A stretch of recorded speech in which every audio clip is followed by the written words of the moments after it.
Grabando 3, 4. Sí, bueno, ¿cuál uso de los dos? Sí. Muy buenas tardes, noches. Siempre es un gusto estar acá. Y estamos comenzando el curso sobre el diseño de Dios.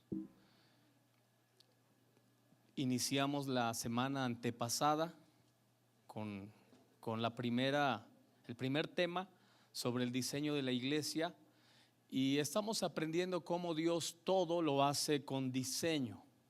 Diga conmigo, el diseño de Dios es perfecto. Otra vez, el diseño de Dios es perfecto. Dicen que una vez una mujer de 50 años le dio un infarto que la puso entre la vida y la muerte. Y la llevaron inmediatamente al hospital. Mientras estaba ella ahí, entre que vivía y moría, le dijo a Dios: Dios, dime si voy a morir o voy a vivir. Y dice que en su oración escuchó literalmente la voz de Dios que le dijo: vas a vivir 40 años más. Y ya entre que moría y vivía alcanzó a escuchar la declaración de Dios, se compuso, salió del hospital y fue a otro hospital a los días y se hizo una liposucción, se puso acá, más acá, y se arregló mucho. Y a los 2 meses de salir de todas esas cirugías, un auto se impactó con ella y murió. Se fue al cielo y llegó al cielo y le reclamó a Dios, le dijo: ¿qué pasó? Me habías dicho que iba a vivir 40 años más. ¿Cómo que yo te dije que ibas a vivir 40 años más? Sí, estando yo en un infarto me dijiste que iba a vivir 40 años más. Ay, perdona, mija, lo que pasa es que no te reconocí.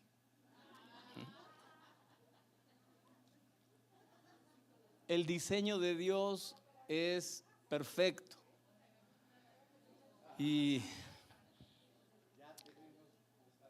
nos quedamos precisamente en que Dios diseña la iglesia. El diseño de la iglesia no es más que la forma en la que Dios quiere mostrarle a su pueblo que en el corazón de Él lo más importante que existe es su iglesia, que Él la plasma como parte de su familia. Lo ves en toda la escritura, que Él ve a la iglesia como su familia, su pueblo lo ve como su familia. Y eso es lo que Dios ha querido siempre. En la mente de Dios siempre existió el pueblo y la iglesia, no como grupos aislados, sino como una familia. Y eso es la iglesia es la familia de Dios. Entonces, en la mente de Dios está el diseño perfecto de la iglesia para que seamos parte de ella y entendamos por qué Dios vio a la iglesia siempre como su familia. Dios, antes de diseñar al ser humano para que le sirviera, lo primero que Dios quería era una familia con quien compartir su poder, con quien compartir su gloria, con quien compartir sus atributos. No tanto para que el ser humano fuera su esclavo, lo estuviera sirviendo, sino para que fuera su familia. Así que la iglesia tiene ese diseño de Dios. Lo vamos a ver más ampliamente en el diseño de la familia. Nos quedamos en el pasaje de Mateo capítulo 16, cuando vemos que la iglesia es el cuerpo de Cristo. Dice la escritura que capítulo 16 verso 13 en adelante, que vienen a Jesús y Jesús le preguntan a sus discípulos diciendo: ¿quién dicen los hombres que es el Hijo del Hombre? Entonces unos dicen Juan el Bautista, otros dicen Elías, otros Jeremías o algún otro profeta. Él les dijo: ¿y vosotros quién decís que soy yo? Y aquí nos quedamos precisamente en quién dicen los discípulos, o en el punto 2 vosotros, ¿quién decís que soy yo? Dijimos que aquí la iglesia, según los discípulos, tiene un modelo.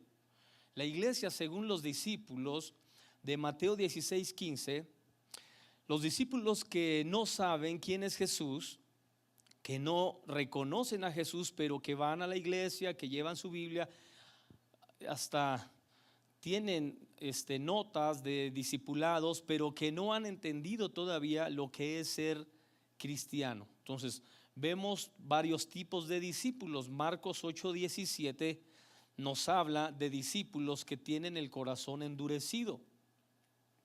Es decir, han recibido a Cristo, han tenido un encuentro con el Señor, participan en actividades de la iglesia, pero todavía hay aspectos de su vida que no les permite ser libres del todo. Entonces, no retienen la palabra, no tienen actitudes del todo correctas, porque siempre hay una resistencia en su corazón, aunque sean parte de la iglesia. Los discípulos del Señor Jesús eran así. Tenían ya tiempo que pasaban con el Señor, que participaban en actividades con Él, pero todavía su corazón estaba endurecido. Y a eso se refiere el Evangelio de Marcos. También vemos en Mateo 17:17, en sus notas, creo que es Mateo 17:7, ahí acomódele un 1 por favor, y se refiere a discípulos incrédulos. También dentro de la iglesia tenemos discípulos con un buen grado de incredulidad. Pueden ver que suceden cosas sobrenaturales dentro de la iglesia, pueden haber tenido experiencias, pero también hay incredulidad en sus vidas. Y el inciso C, Marcos 6:52, nos habla de discípulos con una mente un tanto, dice la escritura, embotada, o una mente dividida, inestable, una mente que está también recia, resistente a asimilar la palabra de Dios. Y tú ves, por ejemplo, cuando en Juan 14 dice la escritura que Felipe va al Señor Jesús y le dice: muéstranos al Padre y nos basta. Y Jesús le dice a uno de sus discípulos: Felipe, ¿hace cuánto tiempo que estoy con vosotros? ¿Hace cuánto tiempo que estoy con vosotros y me dices: muéstranos al Padre? Y Jesús le dice: el que me ha visto a mí, ha visto al Padre. Hay un principio muy poderoso ahí que tienes que aprender. Nunca confundas el contenedor con el contenido, nunca. Muchas personas confunden el hecho de que te sirvan el agua en un vaso o en una botella. Mucha gente confunde el contenedor con el contenido. Lo que Jesús le está diciendo a Felipe es: Felipe, yo soy Dios. El que ha visto al Padre, el que me ha visto a mí, ha visto al Padre. No tengas el problema que mucha gente, siendo aún discípulo, lo tiene mucho tiempo. El conflicto de no diferenciar entre el contenedor y el contenido, y le crea muchos conflictos para recibir de Dios algo, porque esperamos que la forma en la que Dios lo tiene que hacer es que tiene que venir un pastor con un traje de 3 piezas y confundimos el contenedor.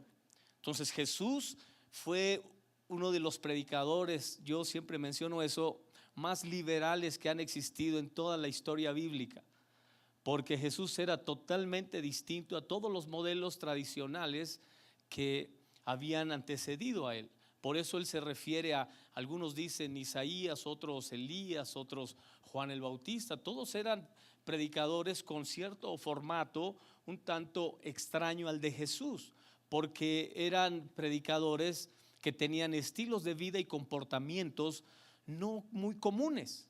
Entonces viene Jesús, dice que come y bebe, y dicen comedor y bebedor, amigo de borrachos y pecadores, y dicen: ¿qué clase de predicador es este? Como que no formaba parte de los estereotipos que tenían de un predicador. Pero no confundas nunca el contenido con el contenedor. Amén. Entonces los discípulos tenían esos conflictos, y ese era el modelo de discípulos en relación a la iglesia, al diseño de la iglesia. Y por último, bueno, dice, esta iglesia es de discípulos, pero que todavía no saben con quién están tratando. Número 3, esto te lo reveló el Padre que está en los cielos. Y aquí vamos a entrar a la iglesia según el modelo de arriba. El Señor Jesús le contesta a Pedro y le dice: bienaventurado eres Pedro, porque esto no te lo reveló carne ni sangre, sino mi Padre que está en los cielos. Es decir, hay quien ve a la iglesia según los hombres, unos lo ven como los discípulos, siempre con una visión muy limitada de la iglesia, y la forma de ver a la iglesia es como Pedro la concibe. Y Pedro tiene un modelo de iglesia que se le ha revelado, se le ha dado por Dios, y esa es la iglesia según el modelo de arriba. Y vemos otra vez el pasaje de Mateo 16 al 17. Entonces el Señor Jesús le dice a Pedro 3 cosas. Esto no te lo reveló carne. Es decir, la iglesia que es de arriba, la iglesia que es de Dios, que tiene el diseño de Dios, no es una iglesia carnal. La iglesia según los hombres es carnal. La iglesia que viene de arriba no es carnal, es 100% espiritual. Su enfoque está única y exclusivamente en Dios.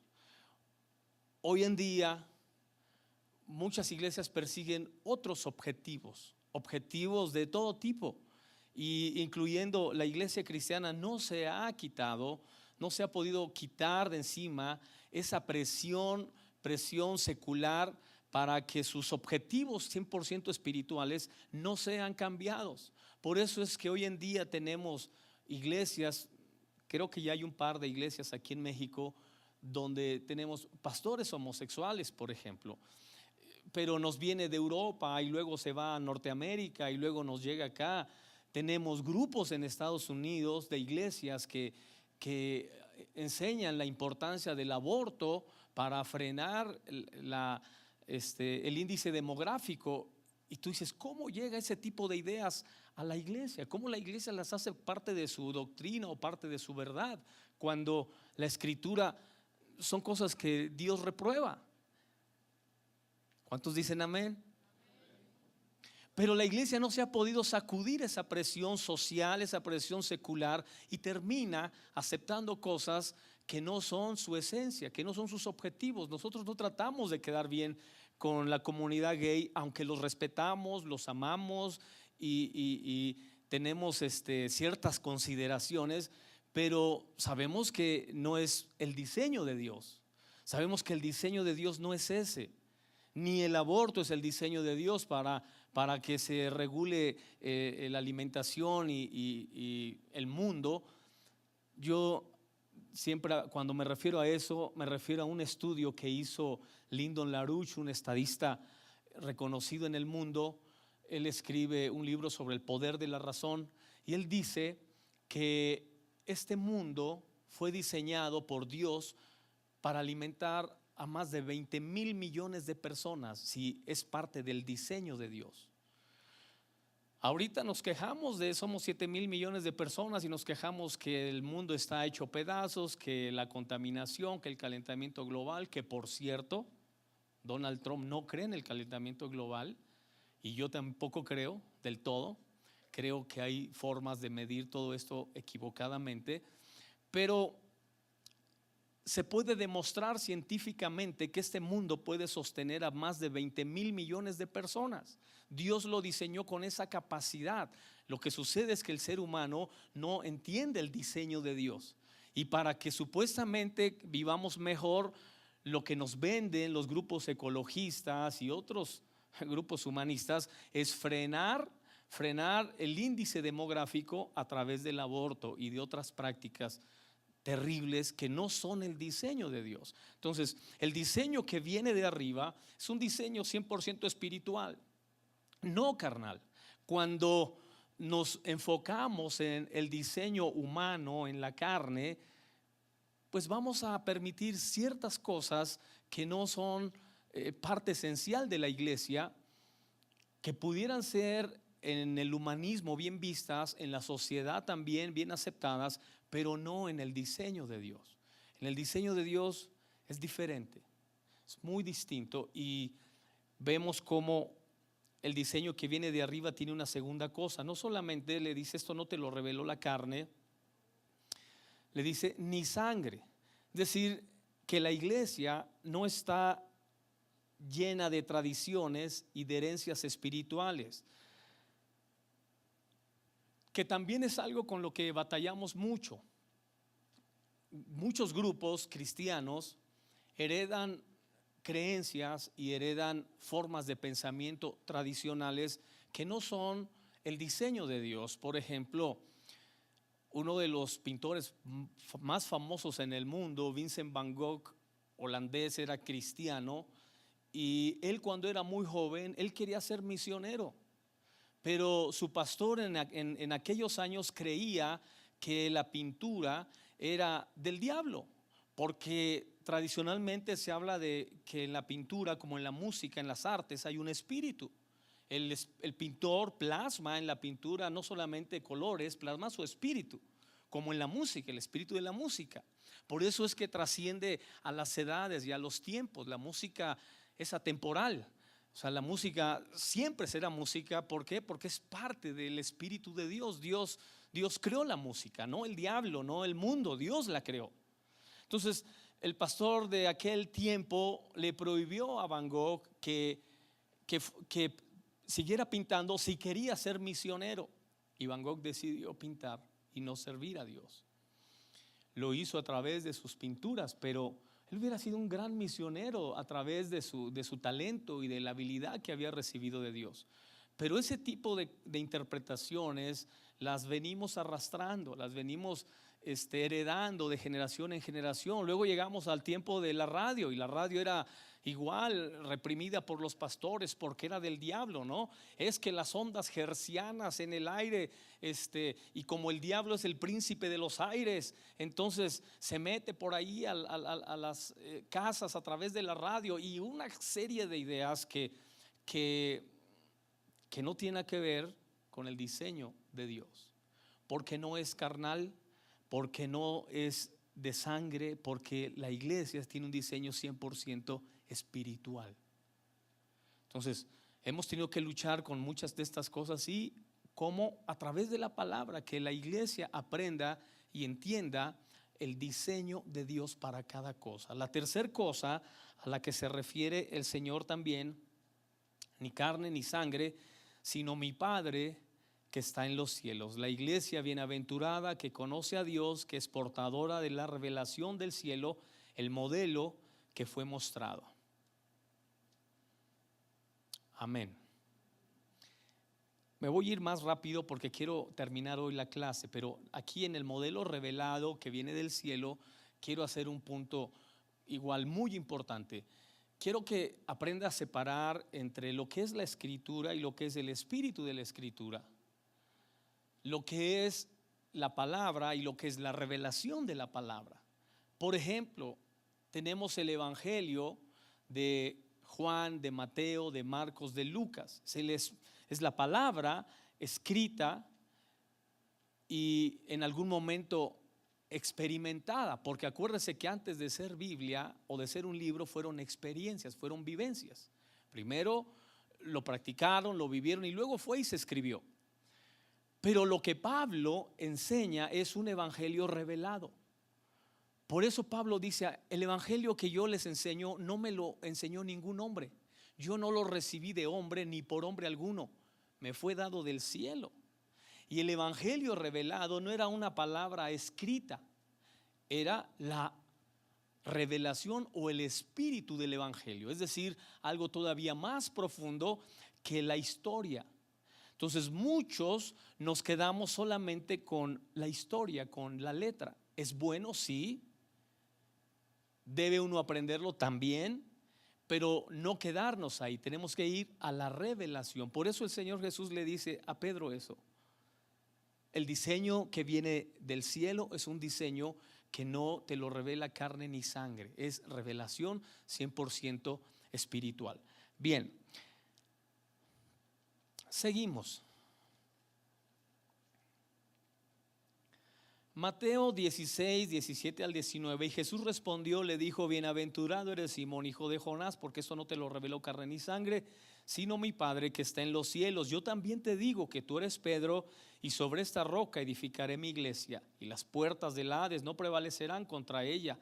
Yo te daré las llaves del reino de los cielos, y lo que ates en la tierra será atado en los cielos, y lo que desates en la tierra será desatado en los cielos. Cuando hablamos de un diseño de la iglesia, pareciera que nos enfrentamos a un tema que todos conocen a la perfección, porque hoy en día todas las iglesias dicen tener el modelo de la iglesia perfecta. Cuando escuchamos frases como aquí estamos bien, los de aquella iglesia están torcidos, pareciera ser que realmente conocieran el diseño de la iglesia, pero la realidad es que esa actitud demuestra que si de algo carece la iglesia hoy en día, es de un conocimiento pleno del diseño que Dios pensó para la iglesia. En este verso podemos ver que es la primera vez que aparece la palabra iglesia en toda la escritura, y mire lo que enlista nuestro Señor Jesús a Pedro. Inciso A: no te lo reveló. Una iglesia con revelación. Es decir, en la iglesia tiene que haber revelación de la palabra. Inciso B: yo te digo que eres Pedro, una iglesia con identidad. Yo te digo que eres Pedro, es una iglesia con identidad. ¿Por qué una iglesia con identidad? Porque acuérdese usted que Dios, en su primer encuentro con Pedro, le dijo: ¿así se llamaba Pedro? No. ¿Cómo se llamaba? ¿Cómo se llamaba Pedro? Simón. Así que el Señor se encontró con Simón y le dijo: Simón, te voy a cambiar el nombre, Simón. Pero ¿sabes qué, Simón? Te voy a cambiar el nombre, pero no cambio la historia. Te llames como te llames, para mí tú eres Pedro. Y le da identidad. Entonces, una iglesia con identidad, que es lo que el Señor le está mostrando como parte del diseño de la iglesia que viene del cielo. Una iglesia con revelación, con identidad. Inciso C: sobre esta roca, una iglesia firmemente en la roca, edificaré. Inciso D: edificaré una iglesia edificada y que edifica. Inciso E: las puertas del Hades no prevalecerán. Una iglesia vencedora. Una iglesia vencedora. Inciso F: yo te daré las llaves. Una iglesia con llaves, una iglesia con poder. Inciso G: lo que ates, una iglesia con autoridad, que ata y desata. Eso se refiere a atar. Vamos a ver, para empezar, qué es iglesia, y en la escritura hay solo una palabra que traduce iglesia. Veamos. Iglesia viene del griego eclesia, una recolección de ciudadanos convocados de sus casas a un lugar público, una asamblea de las personas en plazo al lugar público del concilio con el propósito de reflexionar. Cualquier recolección o multitud de hombres que se congregaron por casualidad tumultuosamente, reunión de cristianos que observan sus propios ritos religiosos, celebran sus propias reuniones religiosas y manejar sus propios asuntos según regulaciones prescritas para el cuerpo, para la causa de orden. Aquellos que en cualquier parte, una ciudad, pueblo, constituya semejante compañía y está unido a un cuerpo, una reunión popular, sobre todo una congregación religiosa, la sinagoga judía o comunidad cristiana de miembros en la tierra o santos en el cielo o ambos. Ahora, hay veces que la escritura menciona iglesia y otras veces menciona congregación. Vamos a ver en qué ocasiones menciona cada una y cuál es la forma correcta de nombrarlas. Inciso A: iglesia, Mateo 16, 18. La iglesia es a nivel mundial o a nivel general. Inciso B: congregación, Santiago 2:2. La congregación habla de un grupo definido de una iglesia, o lo que conocemos como la iglesia local. Es solamente parte de la iglesia en general. Y vemos que es una iglesia que tiene el diseño del cielo, que tiene los 5 ministerios, porque Pablo en Efesios 4:11, él dice: Dios mismo constituyó a unos apóstoles. Y vemos que hay diferentes tipos de apóstoles. Primera de Corintios 1:13 habla de apóstoles como Apolos, apóstoles con una tremenda revelación de la palabra, con mucho conocimiento. Corintios 12:11 habla de los megapóstoles como Pedro, de grandes apóstoles como Pedro. Y segunda de Corintios 3:10 al 11 habla de apóstoles arquitectos como Pablo. Pablo era el arquitecto apóstol que recibió el diseño de la doctrina de la iglesia. Y no solamente dice en Efesios 4:11 que Dios constituyó apóstoles, también dice que constituyó profetas.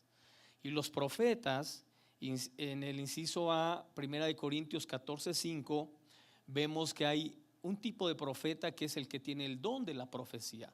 El don de la profecía es algo que viene ocasionalmente en el don del profeta o para el momento.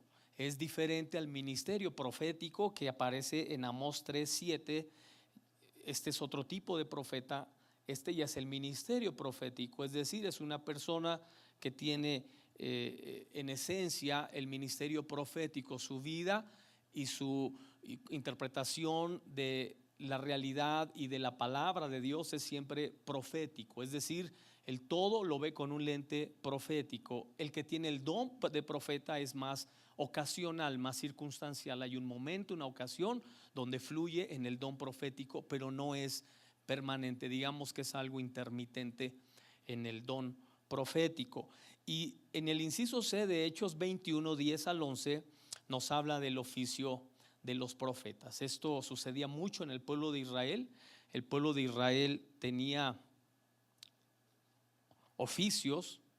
Recordarán ustedes, por ejemplo, que al Señor Jesús cuando Él sana a un hombre de una mano seca en la sinagoga, era sábado, lo sana y lo acusan de abrogar la ley por no guardar el sábado, porque hacer milagros era un oficio, era una dedicación como el de profeta. Entonces, aunque fuera profeta o tuviera un ministerio de hacer milagros espiritual, tenía que guardar el sábado también. Entonces a Jesús lo acusan de no guardar el sábado, de trabajar en día sábado haciendo milagros. Y el Señor Jesús aplica la ley más poderosa que hay en toda la escritura, que está por encima de la ley de la letra. Él aplica la ley del amor.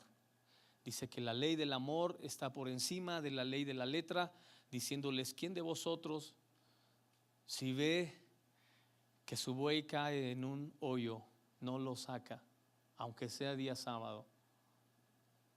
¿Cuánto más un descendiente de Abraham, que estuvo atado por años por una enfermedad y que hoy es libre?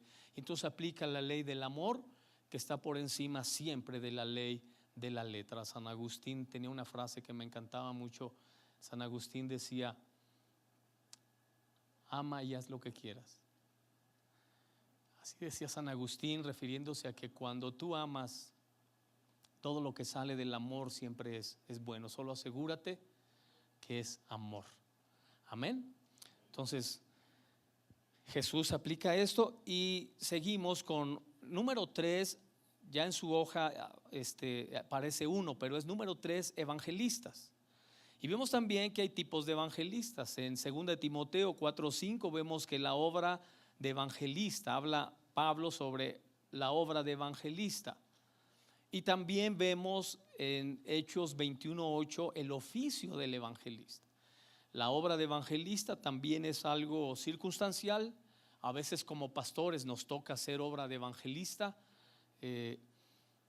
Pastoreamos la iglesia, pero de repente nos invitan a predicar a algún otro lugar y nos dicen: ¿sabe qué? Es una campaña, invitamos gente nueva, es un desayuno para nuevos, y hacemos la obra de evangelistas, aunque realmente seamos pastores en algún lugar permanentemente. Número 4, aparece el 2, pero es el 4, pastores. Dios constituyó pastores, Jeremías 3:15. Y hay diferentes tipos de pastores. Aquí usamos las palabras hebreas para pastor. Una es poimene, que es encargado, obligación impuesta, solo uno que ejerce el pastorado, pero no es pastor. Es decir, lo que se refiere el Antiguo Testamento a que a los pastores asalariados, ¿verdad? Un pastor a quien se le paga por hacer la labor pastoral, pero en esencia él no es pastor, no tiene el oficio que es una de las labores fundamentales en la pastoral. Y el inciso B habla de los pastores Roy. Este es una amistad, un amigo, el confidente, pastor amigo, el ministerio pastoral. Este es el pastor que tiene el oficio, el ministerio, el llamado por Dios a ser pastor. Y sé que algunos de nosotros a veces nos cuesta un poquito identificar al pastor como tal, pero déjeme decirle algo. Usted tiene la bendición de tener un pastor que se preocupa por ustedes mucho y que dele gracias a Dios cuando el pastor le llama la atención, cuando el pastor le habla fuerte, cuando el pastor es duro con usted. Eso quiere decir que usted le interesa al pastor. Yo le digo a la gente que hay a veces que gente viene conmigo y me dice: pastor, me alejé de Dios y fíjese que no me pasó nada, nada.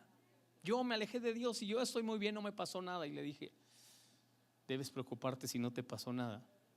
Eso quiere decir que Dios te dio por perdido, porque es como un padre con un hijo. De tanto decirle y decirle, llega un momento donde dice: ya no le voy a decir nada, ya, que haga lo que quiera. Eso quiere decir que el papá ya lo dio por perdido. Mientras el papá y la mamá están: te lo digo por tu bien, y mira, es por esto y es por eso, es porque tiene interés. Usted sabe, por ejemplo, que en la cultura en el Medio Oriente, los pastores tienen una práctica. Cuando el pastor ve que la oveja es un tanto inquieta, que es un tanto hiperactiva, que corre peligro porque no está cerca de la manada, porque no distingue la voz del pastor, porque no sigue la indicación del pastor, literalmente lo que hace el pastor es que le quiebra una pierna. Le quiebra una pierna para que la oveja ande cojeando, necesitando la guianza del pastor y andando cerca de la manada. ¿Por qué lo hace el pastor? Lo hace porque le está evitando un peligro mayor.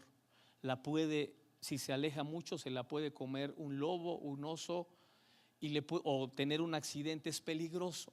Entonces los pastores lo que hacen es quebrarle la pierna para que no se aleje. Pastor Abe, está autorizado quebrar piernas.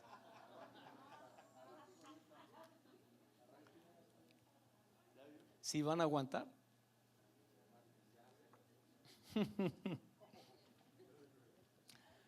Bueno, es un dolor que le va a evitar uno mayor.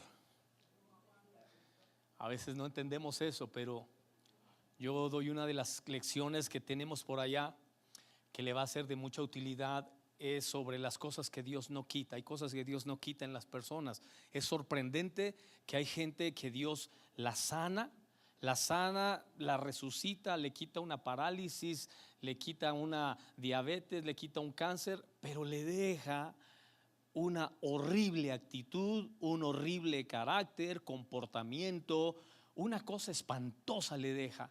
Y tú dices: ¿cómo Dios le quitó una cosa tan grande y le dejó eso? Pablo dice: 3 veces le he pedido a Dios que me quite este aguijón, que me quite algo. Imagínate, ya me llevó al cielo, ya me mostró todo el cielo, me mostró toda la doctrina de la iglesia y me manda a la tierra a predicar y me deja este defecto horrible que tengo. Los teólogos dicen que era una especie de enfermedad que tenía Pablo en los ojos, el aguijón. Eso que le lastimaba y lo enfermaba era una enfermedad en los ojos. Otros dicen que no, que era un asunto emocional de Pablo. Otros dicen que era la presión de las persecuciones que sufría Pablo.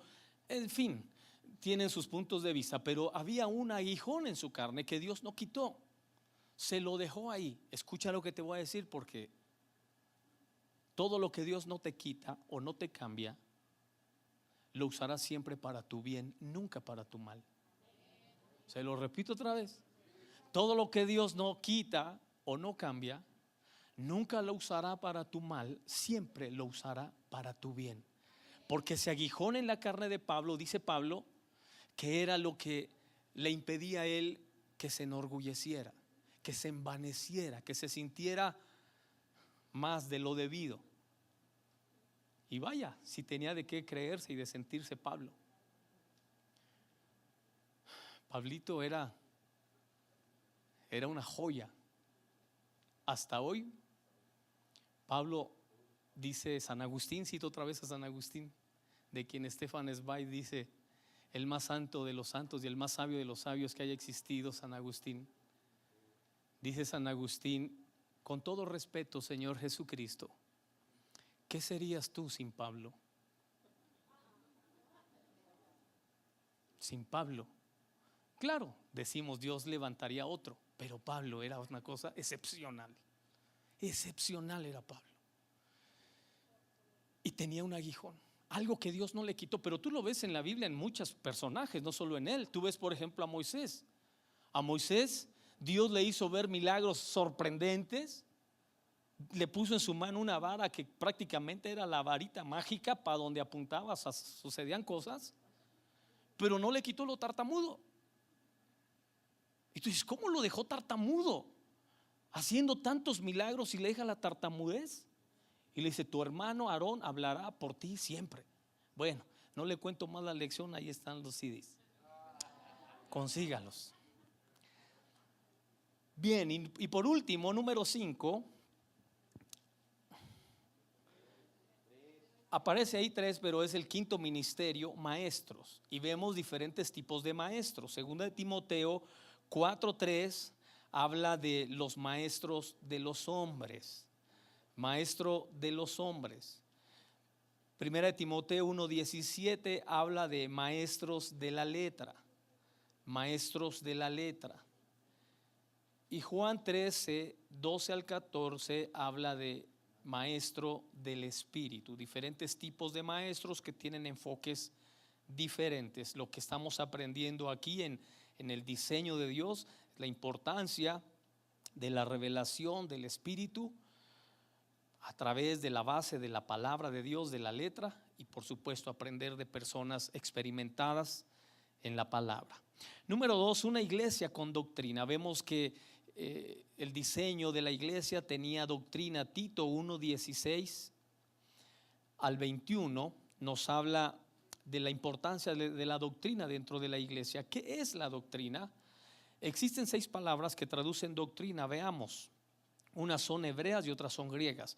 Primero, Job 11:4, la palabra lekach es instrucción. Si por parte del maestro u oidor, el discurso justo, el poder de la persuasión. Número 2, Proverbios 1:2, doctrina es mukar, propiamente, castigo, figuradamente, reprobación, advertencia o instrucción. También el refrenamiento o discipline. Eso es doctrina. Isaías 28:9 también nos hace alusión a la doctrina. Shemeu, un anuncio, la doctrina, noticias, el informe, el rumor, las noticias.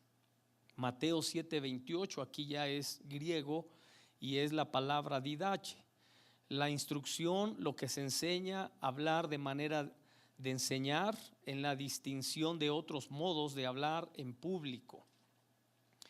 Segunda de Tesalonicenses 2:15 también es griego, es la palabra paradosis, la transmisión, es decir, concretamente un mandato, específicamente la ley tradicional judía, la ordenanza, la tradición, el acto de rendirse. Y primera de Timoteo 1:3 es la palabra heterodidas, kaleo, para instruir diferentemente, enseña otra doctrina desviándose de la verdad. Ahora vamos a ver algunas doctrinas elementales que la iglesia debiera de manejar. Inciso A, la santificación. Son doctrinas muy sencillas que usamos mucho dentro de la predicación y de lo elemental que enseñamos en la iglesia. Para decir santificación usa la palabra agiasmos y significa purificación, es decir, el estado de la pureza, el efecto de la consagración.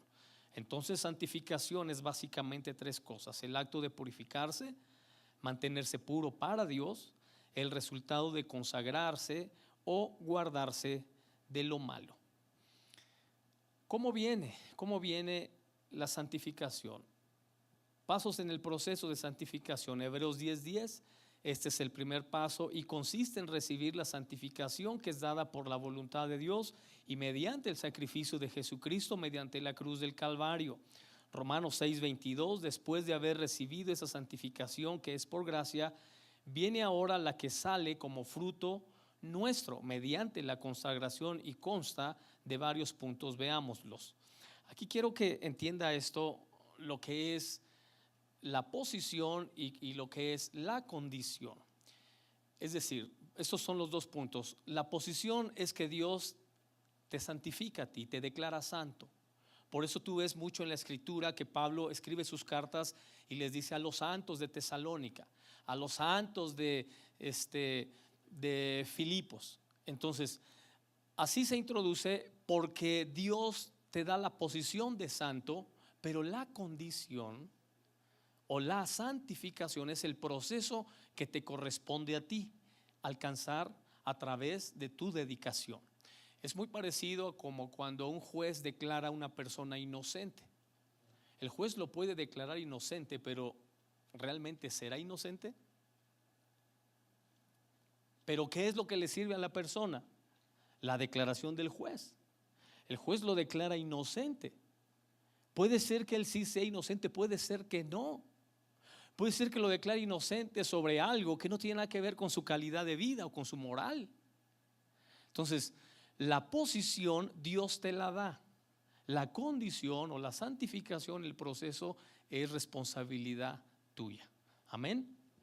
Y en el inciso A vemos que 1 Timoteo 4:5, la santificación viene por la palabra y la oración. Mientras más palabra tengamos dentro de nosotros y mientras más tengamos comunión con Dios, más santo seremos. Es decir, injertar la palabra en nuestro espíritu y a través de la oración es que da fruto esa palabra que hemos sembrado. Inciso B, Primera de Tesalonicenses 4:3, la santificación se logra a través de absteniéndose de lo que Dios no le agrada. Hay cosas que tenemos que abstenerse y Pablo se refiere a los corintios también y usa la figura de un corredor, de un maratonista y dice que un corredor para obtener la corona o para terminar la carrera se abstiene de cosas, se abstiene, se disciplina, se limita de muchas cosas pues para poder terminar la carrera. Pablo se refiere a ella al final de su carrera ministerial cuando él dice: he terminado la carrera. Ahorita me acordé de mi papá, ese fue el epitafio que pusimos en su tumba. Él pidió que se pusiera eso cuando él partiera con el Señor, se pusiera en su tumba: he acabado la carrera y he guardado la fe. Es una declaración poderosa de gente que se abstuvo de cosas, que se disciplinó para Dios. Segunda de Timoteo capítulo 2 verso 21 dice: limitándose se logra la santificación. Y aquí cuando hablamos de limitaciones, yo quiero que entienda esto. Los que estuvieron conmigo en Padres Entrenadores, yo le dije la importancia de poner límites a los niños. Dijimos que los límites a los niños son los señalamientos en la carretera que te permiten llegar a tu destino. Nunca vas a llegar a tu destino si no estableces límites en tu vida. Si no se los estableces a un niño, no alcanzará su destino, porque son los señalamientos que te dicen: disminuye la velocidad, curva peligrosa. Tú puedes decir: a mí qué me interesa la curva, yo manejo a mi velocidad y yo sé. Sí, así conozco mucha gente que pensaba que la vida era así exactamente, que vivieron a su manera, que hicieron todo a su manera. Y yo siempre digo algo: yo no conozco una sola persona, si usted la conoce, preséntemela. No conozco a alguien que viva como quiera, que hable lo que quiera, que piense como quiera, que haga lo que quiera, que su vida valga la pena. No conozco uno solo. Todos los que su vida vale la pena en algún momento dejaron de hacer lo que quieren, pensar como quieren, hablar como quieren y hacer lo que quieren para hacer lo que es correcto. ¿Está bien? Entonces, Cuando hablamos de limitaciones nos referimos a eso. No es a que te van a decir, y ya no vas a hacer esto, y no vas a hacer aquello. No, tú tienes un destino. Tú sabes dónde poner un señalamiento que te permita llegar ahí. Si no lo pones a través de la palabra de Dios, no vas a llegarlo, por más talentoso que seas y capaz que seas. Y hay muchos ejemplos en la Escritura. Podemos mencionar a Sansón, un muchacho que desde niño fue dedicado a Dios, un niño que creció con principios, valores, sirviendo al Señor, pero había áreas en su vida en las que él no ponía límites. Él no ponía sus límites y los pasaba constantemente y los brincaba, y en algún momento terminó en algún rincón de la vida haciendo lo que no fue diseñado a hacer. Bien, inciso D, Romanos 6:19, la santificación se logra presentando nuestros miembros como esclavos a la justicia. ¿Quién la da? Hebreos 10:29. ¿Quién la da? En primer paso, la santificación la da Jesucristo por medio de la sangre de la cruz. Esto habla de que es por gracia. ¿Quién da la santificación? Dijimos Jesucristo. Juan 17:19, el segundo paso es mediante la consagración, y nos debemos esforzar en la verdad para ser santificados. ¿A quién se la dan? Hebreos 10:29, al que acepta el sacrificio de Jesús mediante su sangre redentora. Primera de Tesalonicenses 4:4, el que se santifica, el que sabe que tiene que mantener esa santidad que el Señor nos ha dado. Inciso B, el sacerdocio, otro punto elemental en la doctrina rudimentaria. Primera de Pedro 2:9 dice: mas vosotros sois linaje escogido, real sacerdocio, nación santa, pueblo adquirido por Dios, para que anunciéis las virtudes de aquel que nos llamó de las tinieblas a su luz admirable. ¿Cuál es la función de un sacerdote? La función de un sacerdote, Hebreos 8:3, es presentar ofrendas y sacrificios. Eso lo hacían constantemente. Presentar ofrendas y sacrificios. Hebreos 7:5, recoger el diezmo del pueblo. Entonces, no solo los de la alabanza son sacerdotes, sino los que trabajan para recoger los diezmos. Es decir, la labor sacerdotal es mucho más que la labor pastoral o la labor del que ministra la alabanza. Te vas a dar cuenta que tú también eres sacerdote en tu casa o de tu familia. Lucas 1:19, también quemaban incienso delante del Señor. Una obligación es elevar oraciones de súplica y adoración. El incienso en Apocalipsis es figura de las oraciones de los justos. Malaquías 2:7 nos habla de que los sacerdotes deben estar aptos para instruir al pueblo. También el sacerdote instruía, enseñaba en la sinagoga al pueblo. Jeremías 29:26, los sacerdotes deben saber discernir las profecías. Segunda de Reyes 23:4, los sacerdotes son quienes deben permitir los que no deben permitir la mezcla de lo santo con lo profano. ¿Quién puede ejercer un sacerdocio? Nehemías 7:64. Estos buscaron en su registro de genealogías, pero no se hallaron, y fueron considerados inmundos y excluidos del sacerdocio aquellos que para esto sean predestinados. Si está entre paréntesis las genealogías. Primera de Pedro 2:5, para ejercer el sacerdocio es necesario que seamos trabajados como piedras vivas. Malaquías 3:8.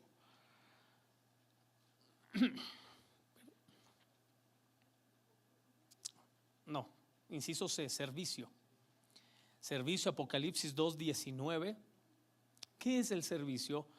Para decir servicio usa la palabra diaconía y significa asistencia como un sirviente, ejecutar órdenes, correr al ejecutar mandados como mozo. Hebreos 12:28.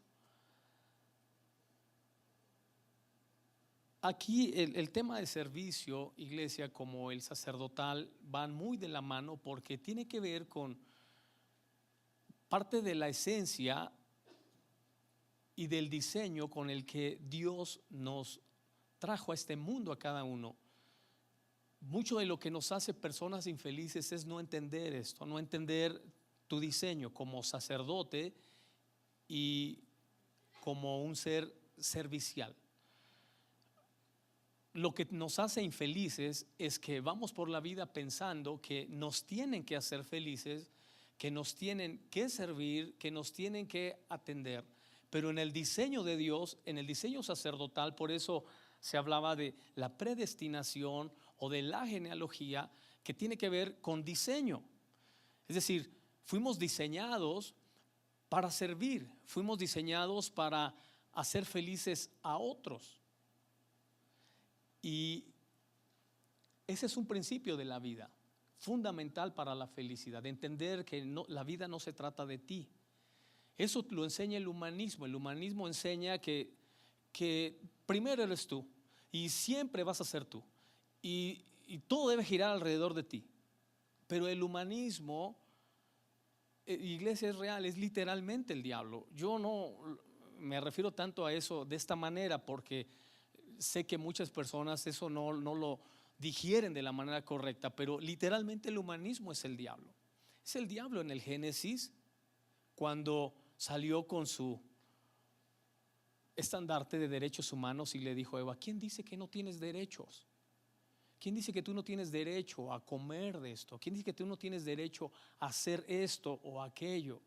Y eso es exactamente lo que nos hace personas infelices, que vamos por la vida creyendo que yo tengo derecho a que me sirvan, tengo derecho a que me atiendan, a que me hagan feliz. Es una de las trampas de la infelicidad. Realmente, si quieres ser feliz, tienes que entender que la vida no se trata de ti. Nunca, nunca se trata de ti. Primero es Dios. Siempre se trata de Dios. Siempre. Amén. ¿Quién manda en la casa? Ya está entendiendo. Otra vez, ¿quién manda en la casa? Espero que no haya todavía aquí el clásico macho de que yo soy el que manda aquí. Espero que eso ya se haya quedado en los tiempos de mis abuelitos, porque yo ya desde el tiempo de mis padres yo ya no vi tanto eso, y menos en mi tiempo, ¿no? Ya en mi tiempo ya eso no debiera existir, pero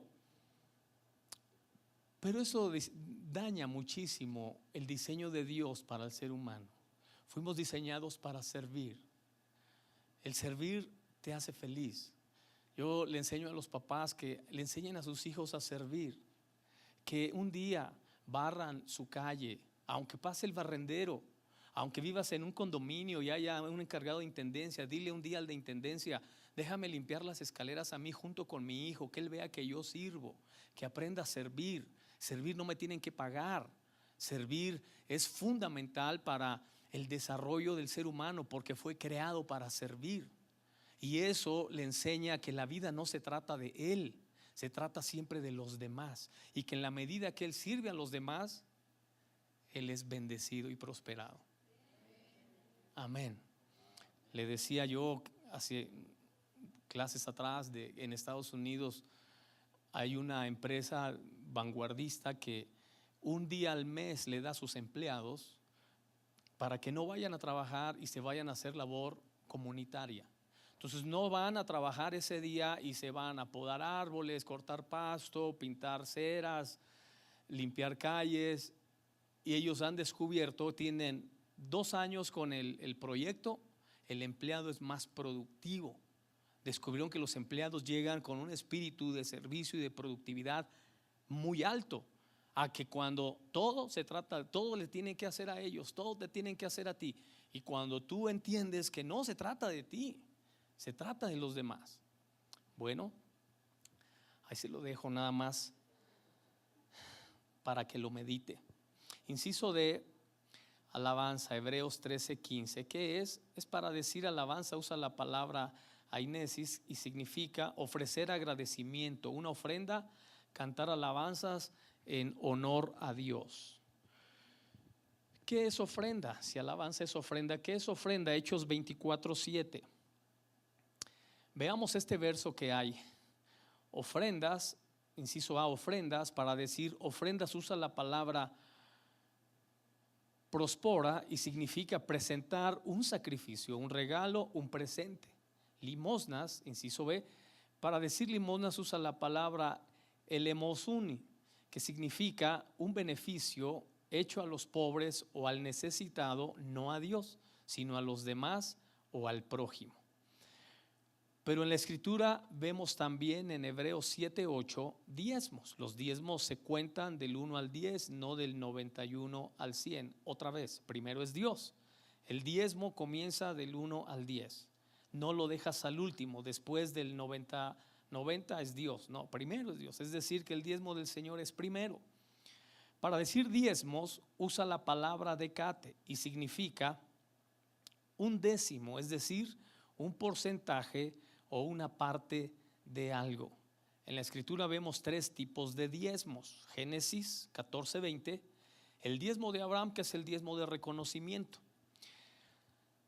Malaquías 3:10, el diezmo de Malaquías es por imposición, por la ley, por ley tenían que diezmar. Y Génesis 28:30, el diezmo de Jacob, que es el diezmo como un voto delante de Dios. El de Abraham, que es el diezmo de reconocimiento, es el que debemos usar todos. Abraham le diezmó, dice la escritura, un hombre que se llamaba Melquisedec. Melquisedec, un hombre, dice la escritura, que no tenía genealogía, ni principio ni fin, que no tenía origen.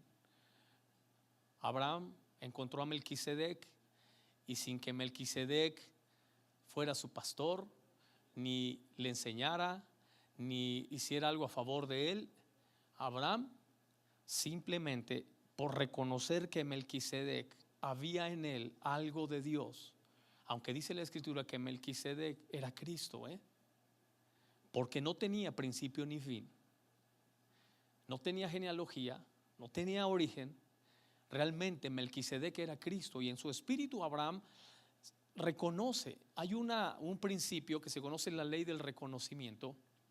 Nada que no reconoces en la vida es alabado. Nada que no es alabado es recompensado. Y nada que no es recompensado eventualmente sale de tu vida. Se lo repito otra vez, es una ley. La ley del reconocimiento dice que nada que no reconoces es alabado. Nada que no es alabado es recompensado. Y nada que no es recompensado eventualmente sale de tu vida, no se queda contigo. ¿Qué te quiero decir con esto?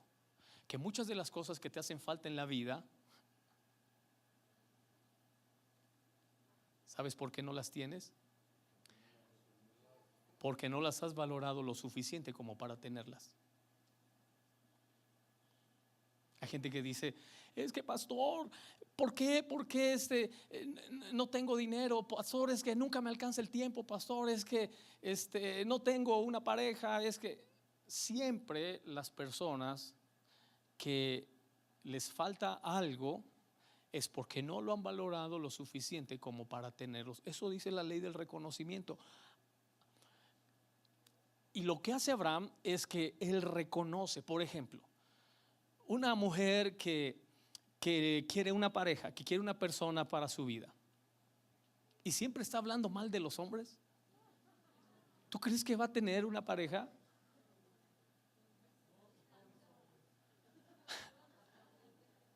Nada que no valores se queda contigo. Nada. Ni siquiera tu perro.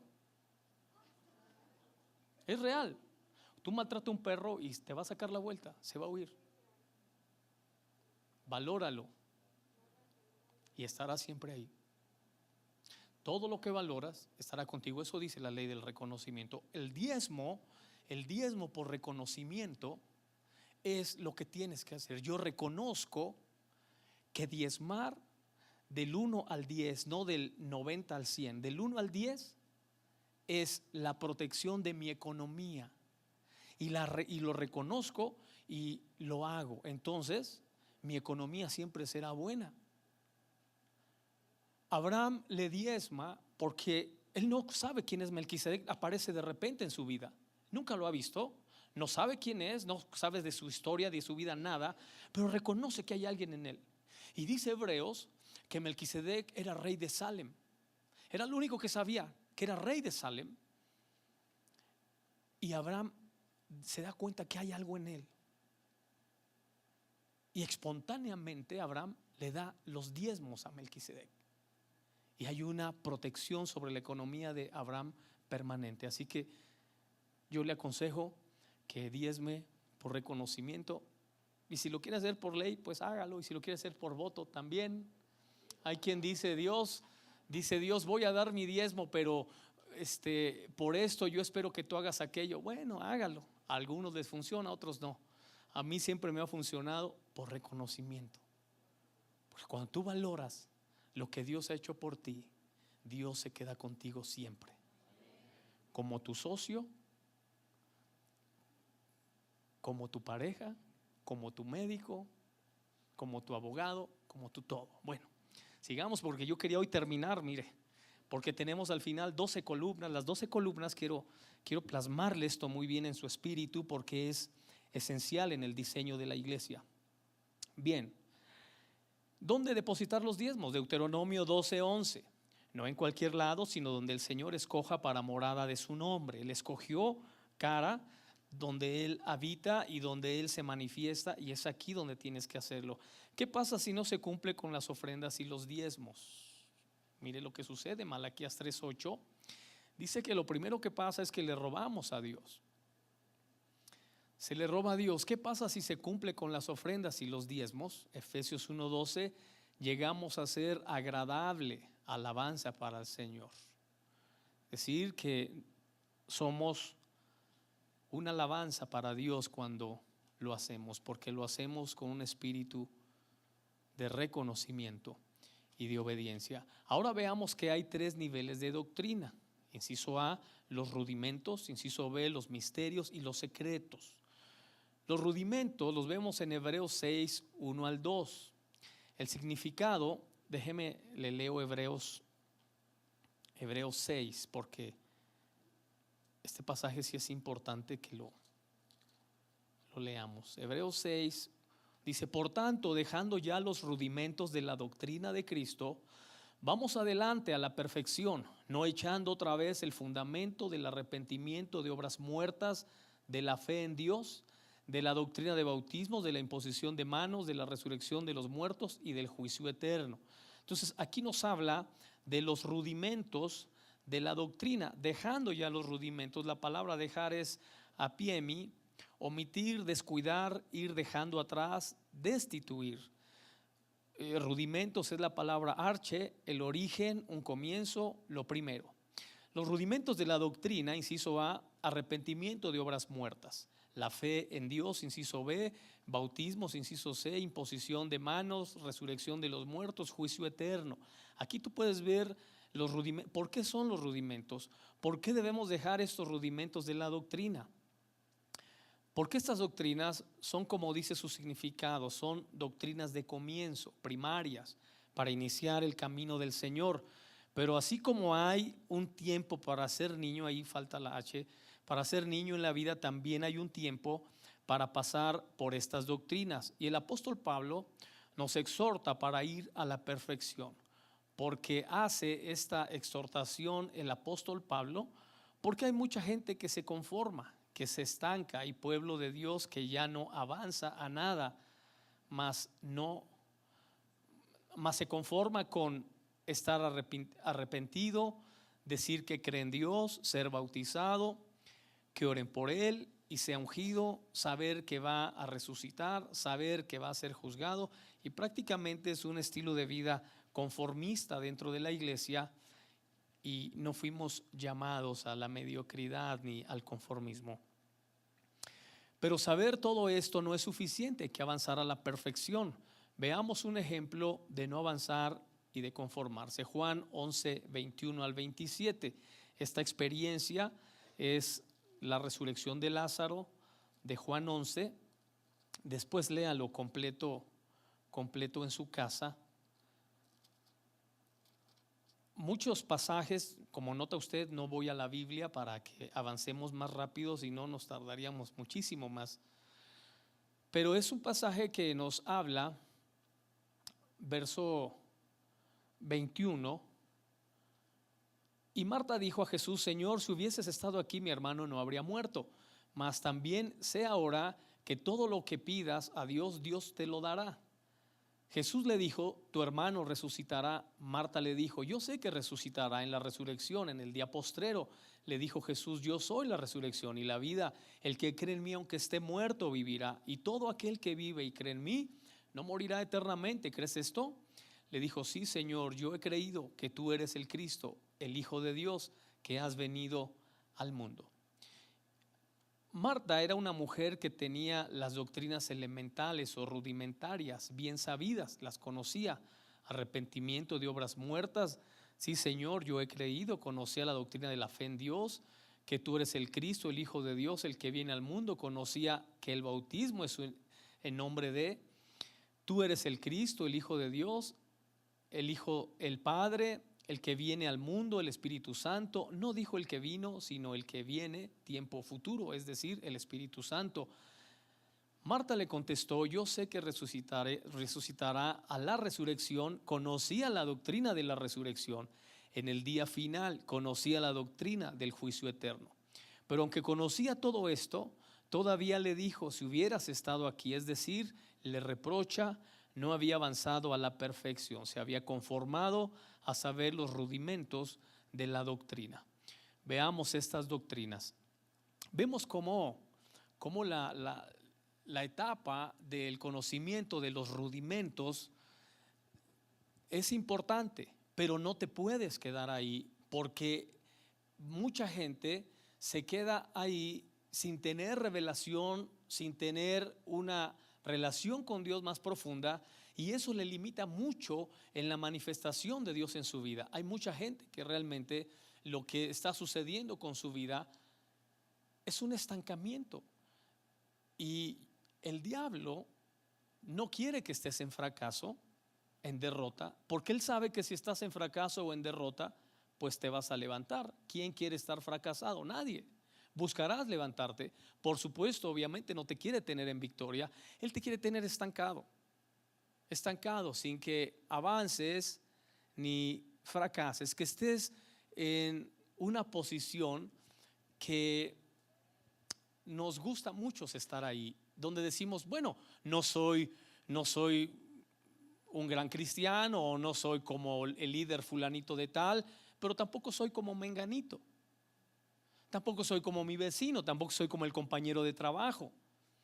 Y eso parece que nos da cierto conformismo que no nos deja avanzar en nuestra vida cristiana, en nuestra relación con Dios.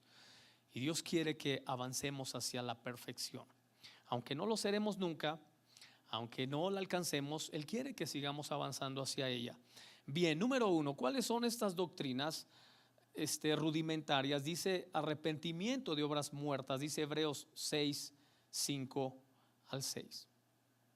Significados: arrepentimiento, metanoia, un cambio de mente, el corazón, el que se arrepiente de algo que ha hecho. Obras, un acto, un hecho, una labor. La palabra ergón, muertas, necros, muerto sin soplo de vida, desprovisto de aliento, inanimado, inactivo, inoperante. Número 2, fe en Dios, 1 Timoteo 1:4.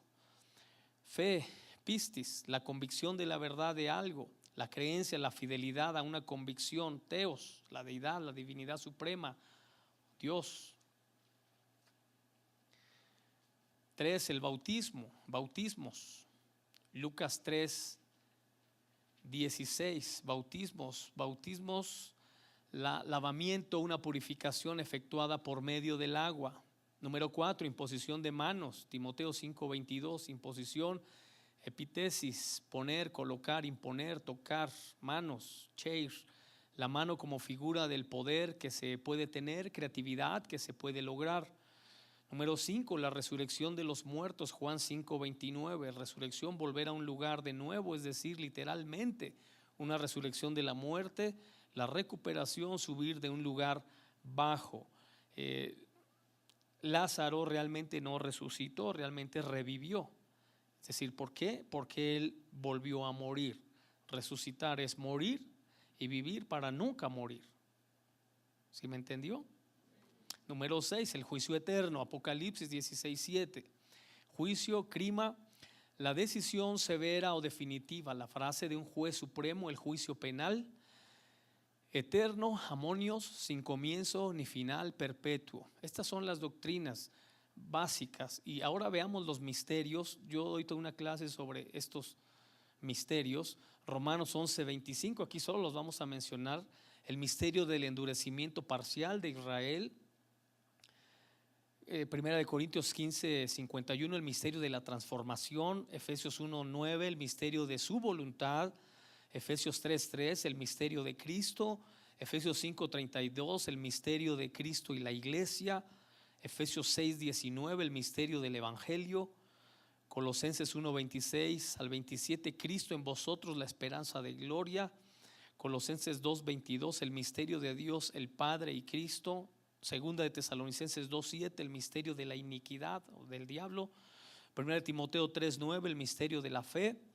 Primera de Timoteo 3:16, el misterio de la piedad. Apocalipsis 1:20, el misterio de las 7 estrellas y los 7 candeleros. Apocalipsis 10:7, el misterio de Dios. Apocalipsis 17:5, el misterio de Babilonia. Lucas 8:10, solo a los discípulos les revelan los misterios del reino, es el misterio del reino. Y los secretos es el último nivel de doctrina, y hay 12 palabras para traducir secreto, y son las siguientes. ¿Quiere que se las lea o las lee usted en casa? Léalas en casa usted, por favor, y déjeme seguir avanzando porque sí quiero llegar a un punto hoy. En la escritura hay por lo menos 7 secretos. Número 1, el secreto de la sabiduría de Job 11:7, Salmos 25:14, el secreto del pacto, Salmos 139:15, el secreto de la formación, Isaías 45:3, los secretos de las riquezas, Daniel 8:19 al 26, los secretos del tiempo del fin, Daniel 12:1 al 4, los secretos de la resurrección, Filipenses 4:12, los secretos del contentamiento. Ahora veamos que hay diferentes tipos de doctrina.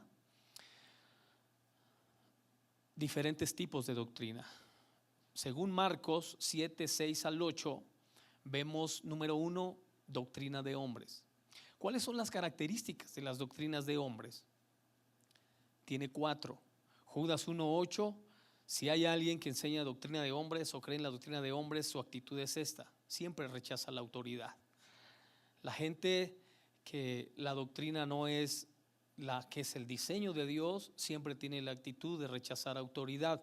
Judas 1:4, también la doctrina de hombres tiene como característica el libertinaje, siempre confunde libertad con libertinaje. Segunda de Pedro 3:17, hace caer a los demás, hace tropezar a los demás, la doctrina de hombres. Y número 4, primera de Pedro 2:4, desechar las cosas de Dios.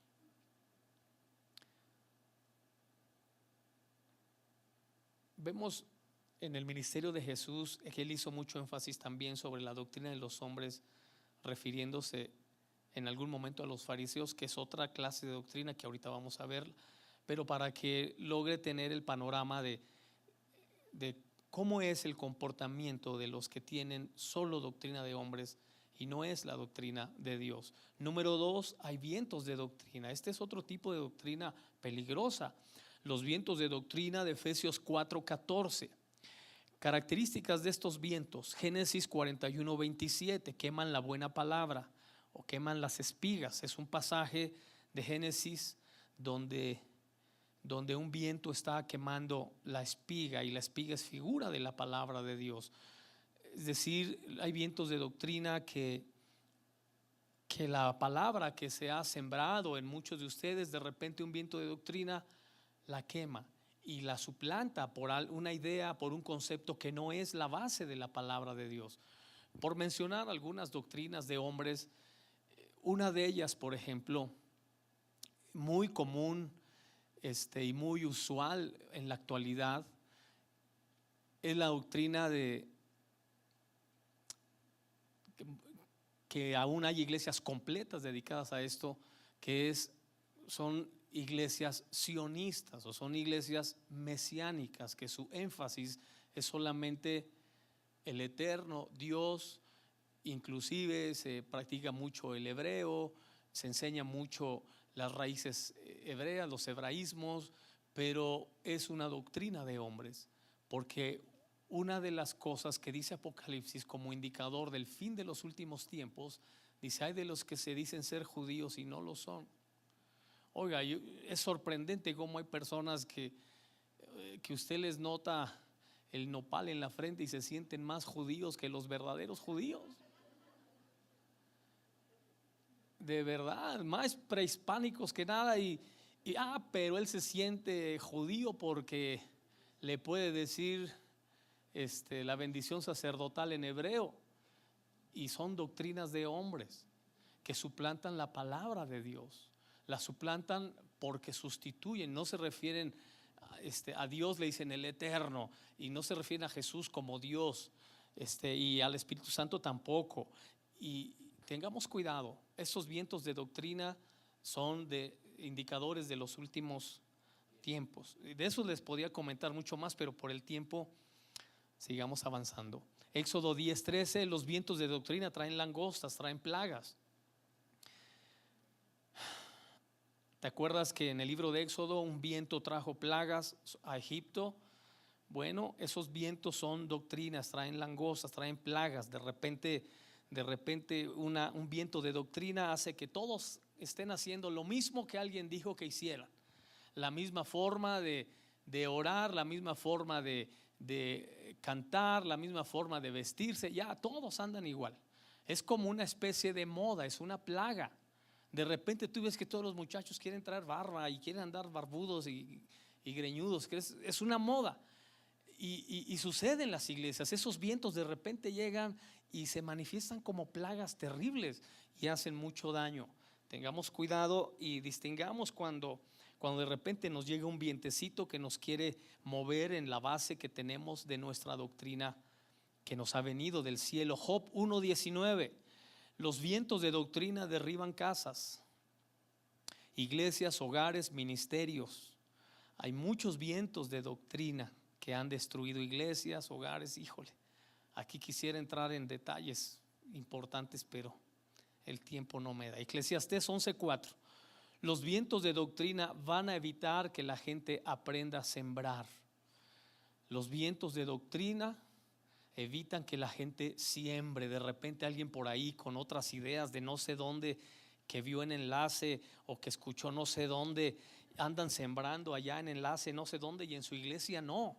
Dijimos que ¿dónde tiene que diezmar y ofrendar? En su iglesia, en su casa, donde es. Y si después de ofrendar y diezmar aquí quiere darle enlace y a los niños de no sé dónde, hágalo, pero primero su casa, su iglesia. Amén. Esos vientos de doctrina también tenemos que erradicarlos de nuestras iglesias, porque nos evitan sembrar mucho. De repente alguien te mete esas ideas: no, ¿para qué das en la iglesia? Ahí tienen mucho dinero, nomás das para que el pastor se enriquezca y que no sé qué.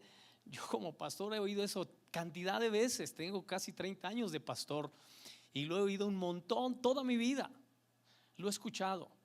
Y después de 30 años de pastor le puedo decir que todas las personas, mire, había una ancianita que iba a la iglesia.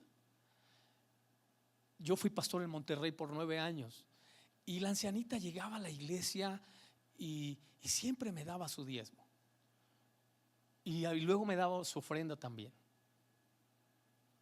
Y después la ancianita tenía osteoporosis, la ancianita estaba enferma de sus huesos. La osteoporosis le fue doblando sus huesos, destruyéndolos.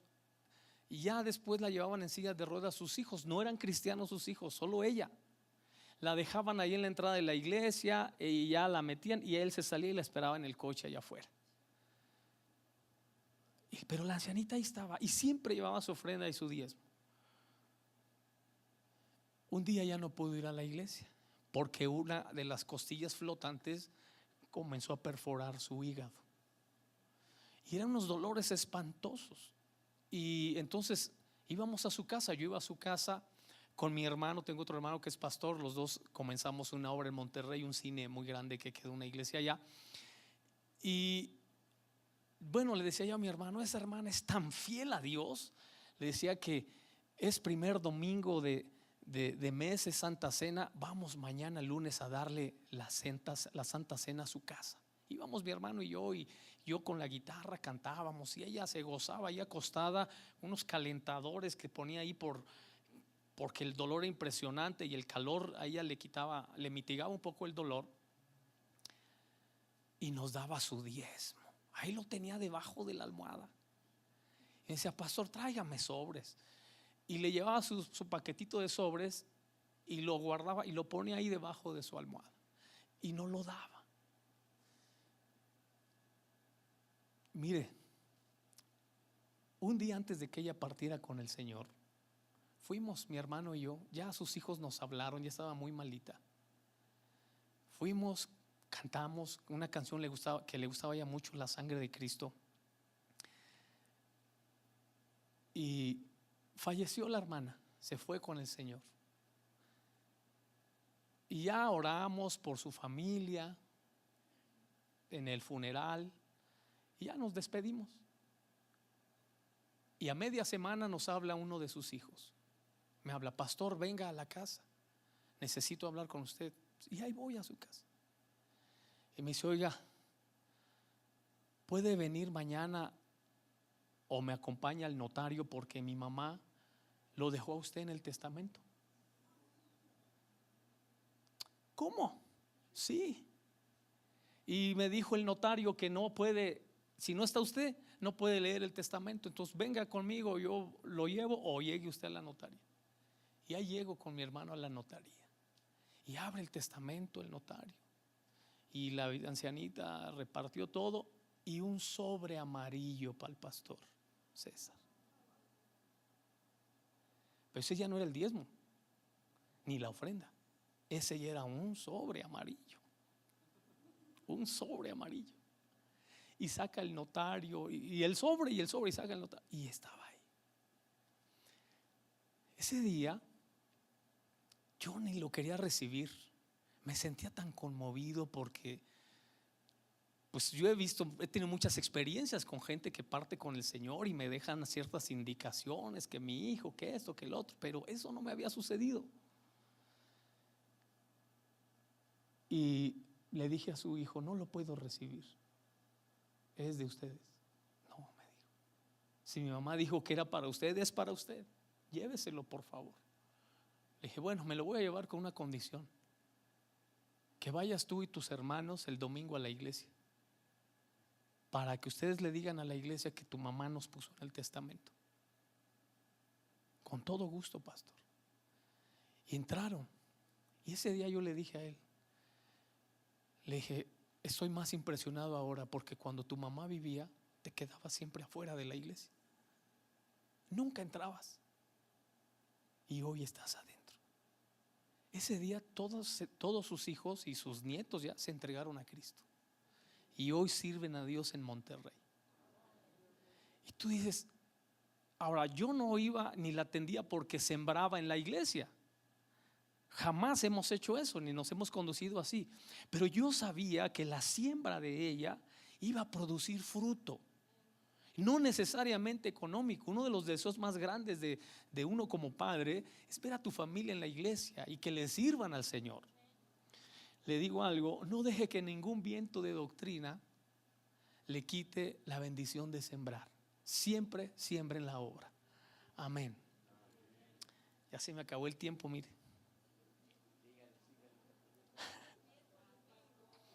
Aleluya, esta ancianita me hizo recordar muchas cosas. Vamos a dejarlo aquí. Y la próxima semana sí entramos a las columnas, que es fundamental.